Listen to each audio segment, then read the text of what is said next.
Doutor Marcelo Santos, o governo e uma iniciativa aí da equipe do presidente Luiz Inácio do PT está propondo para os brasileiros que estão aos milhões endividados, com o nome pendurado no SPC, mas o governo teve uma ideia, oferecer crédito aos brasileiros endividados para que eles paguem as dívidas. O que ela representa para o trabalhador já afundado em dívidas? Muito óbvio, muito claro, muito patente. Nossos avós, nossos antepassados já nos ensinavam que não se deve contrair dívida para se pagar dívida. Dívidas já existentes não podem ser sanadas com a contração de novas dívidas. Qualquer pessoa, por mais leiga que seja, na verdade não é uma oferta, é uma grande pegadinha. O suposto tutorial que o governo federal, em conluio com os bancos, é um convênio, né, do governo federal com os estelionatários oficiais desse país, que são os bancos, isso é público e notório. O próprio tutorial que eles apresentaram, com as supostas regras, as orientações, denotam claramente essa arapuca, uma grande armadilha. A gente sabe que o brasileiro, ele é muito eufórico, já são milhões de simulações e já um volume absurdo, inesperado. As instituições financeiras estão, inclusive, assim, surpresas com a avalanche de simulações de empréstimos consignados e efetivamente, de contratações. Então, isso demonstra o caos financeiro em que se encontra o Brasil, em razão da incompetência dessa gestão, dessa equipe econômica atual, e o desespero dos brasileiros que estão realmente com a corda no pescoço. Ou seja, a equipe econômica do governo federal e a mente brilhante de Lula descobriram a pólvora, ou seja, concluíram que a solução para o endividamento do brasileiro é endividar-se mais ainda, porque isso é uma coisa que não tem a menor lógica, não faz o menor sentido.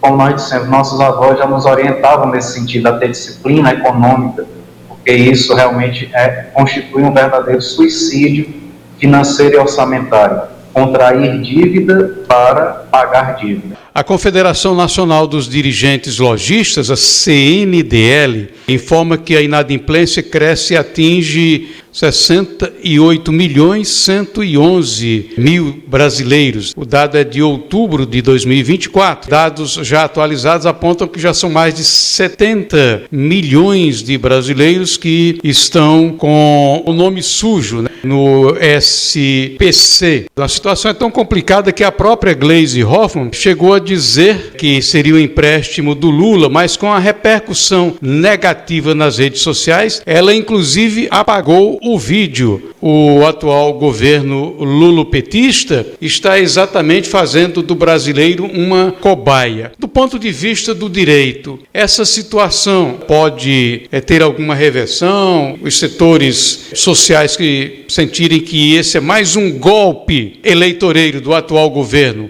existe algum caminho para reagir a isso?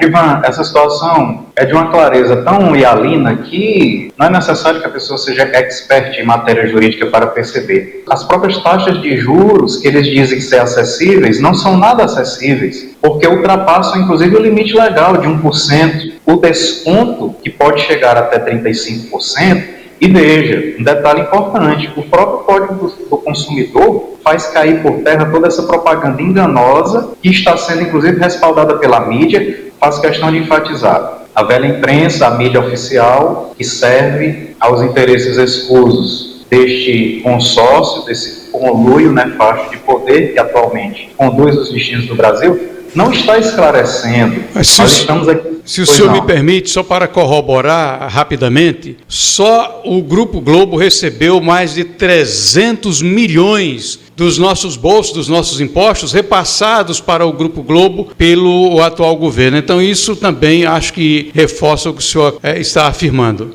Exatamente. É público e notório que toda ditadura, Ivan, e eu faço questão de enfatizar mais uma vez, quem tem autoridade para caracterizar, conceituar a ditadura é a ciência política, é uma disciplina que a gente estuda no curso de Direito. Não é a Globo News, nem o Jornal Nacional. Então, ditadura não tem necessariamente relação direta com o militarismo. Ditadura é outra coisa. E em toda ditadura há um veículo de comunicação oficial. Isso é historicamente detectável. E no Brasil nós temos inúmeros. não só um, mas inúmeros veículos oficiais. Ou seja, a mídia brasileira, infelizmente, virou assessoria de imprensa desse consórcio que atualmente, não vou dizer que gere, porque eu não vejo gestão, conduz de forma desastrosa os destinos do Brasil, que desgoverna o Brasil. Mas, enfim, o que eu vejo é que a mídia oficial ela não está esclarecendo, ela está fazendo propaganda desse empréstimo consignado para seletistas, inclusive fomentando, aplaudindo. Eu chamo isso de síndrome de Miriam Leitão. Mas isso é bom, entenda. Não, isso não é bom, isso é trágico. Isso é um suicídio financeiro e orçamentário. Então veja, por exemplo, eu peguei aqui uma manchete da CNN Brasil, já são mais de 50 bilhões, pasme, em empréstimos. Interesse surpreende executivos do setor financeiro. Cada pedido de crédito, inclusive, em média, tem sido na faixa de R$ 8.995, com prazo médio de 31 meses. Olha a Arapuca, como eu falei no início. E agora vem essa descoberta da pólvora, essa nova modalidade, e olha o risco. Eu faço questão de alertar, olha o risco. Agora, os bancos de dados do Ministério do Trabalho, dos setores de recursos humanos das empresas, do FGTS, serão também disponibilizados, porque a orientação é essa: a pessoa acessa uma plataforma digital, carteira de trabalho digital, lança seus dados, etc. e tal. Isso é um risco, as pessoas precisam ter cuidado e observar o contexto. Não é porque você tem a condição de pagar uma mensalidade de R$150, a pessoa se depara com uma mensalidade que ela entende ser acessível, R$150 eu posso pagar, mas não vê o contexto, não vê a extensão dessa operação bancária, não vê a incidência de encargos. E olha só, a propaganda desenfreada e a arapuca que está sendo arquitetada por parte do governo federal, através de sua equipe econômica, juntamente com as instituições bancárias e a velha mídia. Olha só, aqui em outro portal, veja como os trabalhadores da CLT empregados devem dar novo empréstimo consignado, como se fosse uma coisa realmente, uma novidade, como se fosse uma coisa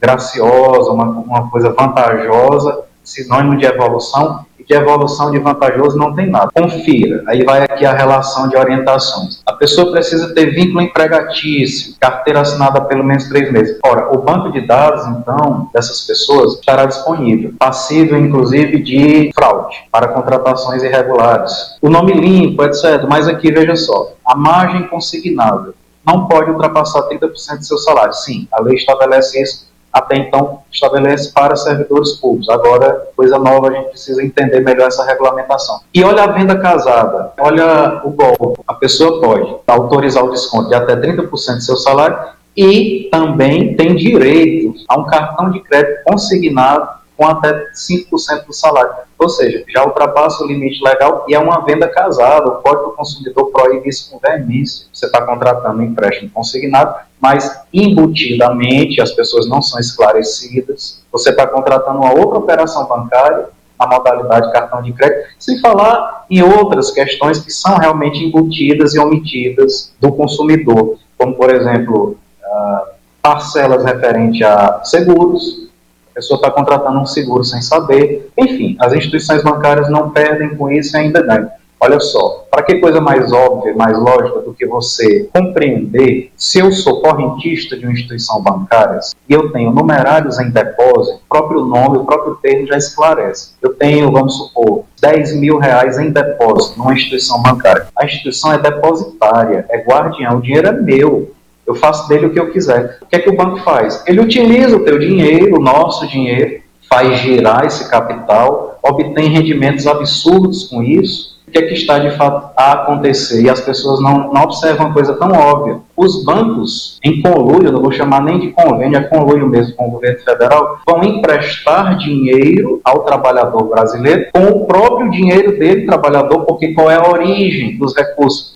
O fundo do FGTS, né, o Fundo de Garantia do Tempo de Serviço, que é administrado por um conselho, né? Então, assim, é a origem dos recursos. Quer dizer, o governo, junto com os bancos, vai emprestar dinheiro ao próprio trabalhador, do seu próprio dinheiro, a juros que são abusivos, sim, não são nada acessíveis, e sem pagar nem um centavo ao titular dos numerários, que é o próprio trabalhador. Então, veja que coisa absurda, como é que as coisas são no Brasil. E o banco não te repassa nada dessa operação bancária, obtém lucros abusivos, recupera tudo que investiu, na verdade investiu entre aspas, porque o dinheiro é do próprio correntista, e faz isso circular, é capital de giro para o banco, então é natocismo. Por isso que eu afirmo com muita convicção, os bancos, as instituições bancárias, principalmente as oficiais, são os verdadeiros estelionatários oficiais desse país. Então veja que coisa absurda. E aí a mídia fica fomentando, fazendo esse oba-oba como se fosse uma coisa vantajosa, como se fosse um presente por parte do governo federal e dos bancos à população brasileira que já está com a corda no pescoço. Veja como a mídia oficial não está a informar, muito menos a esclarecer ou traduzir. Ela está simplesmente fomentando, fazendo propaganda dessa coisa absurda, dessa arapuca. Disso aí nós já sabemos, todo esse esquema fraudulento, criminoso, enganador. O pior é ainda nos depararmos com pessoas a aplaudir esse tipo de coisa, a defender e, mais ainda, a dar esse tiro no escuro. As pessoas estão se dispondo a isso por desespero, sei lá, por ignorância, por desconhecimento. Existe saída para isso? Existe. Primeiro a cautela, a informação, o esclarecimento. Infelizmente, ainda se vê pessoas com síndrome de Miriam-Leitão. Ah, isso é bom, entenda. Aplaudindo, aceitando e se submetendo a esse tipo de coisa. Isso é preocupante.